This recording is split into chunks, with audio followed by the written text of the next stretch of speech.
Gilles-William Goldnadel, est-ce que tu fais confiance à Emmanuel Macron? Non. Merci Gilles-William Goldnadel. Alors, le communautarisme, lorsqu'il est excessif et agressif, débouche sur le séparatisme. Bien, premièrement. Deuxièmement, nous payons, j'ai écouté M. Retailleau avec intérêt comme souvent, nous payons 30 années au moins de tabou et de terrorisme intellectuel. Je rappellerai simplement que il fut un temps où le président Hollande hésitait à parler de terrorisme islamiste. On disait simplement terrorisme. L'immigration ne pouvait être qu'une chance fabuleuse pour la France.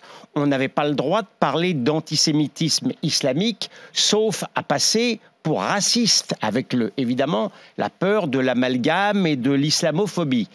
On sort maintenant, lentement mais sûrement, mais en ayant payé le prix des massacres. Hein. On n'est pas sorti comme ça parce que les gens sont subitement devenus libres et intelligents. Le prix du sang a fait que...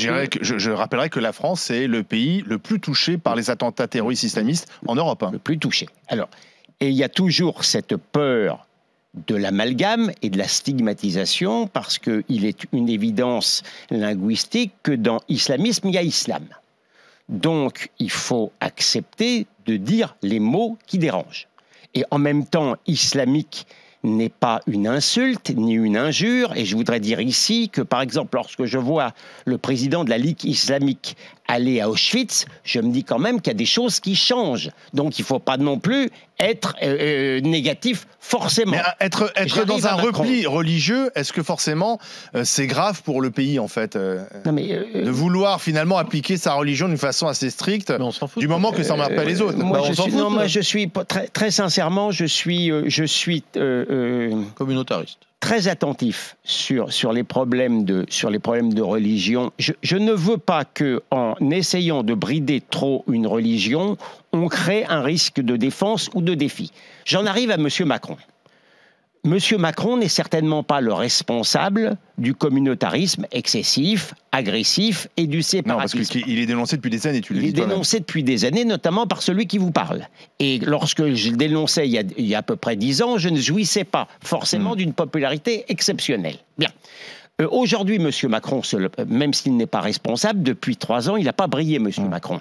Et pourquoi il n'a pas notamment brillé, M. Macron? Parce qu'il veut contenter tout le monde, monsieur, en même temps.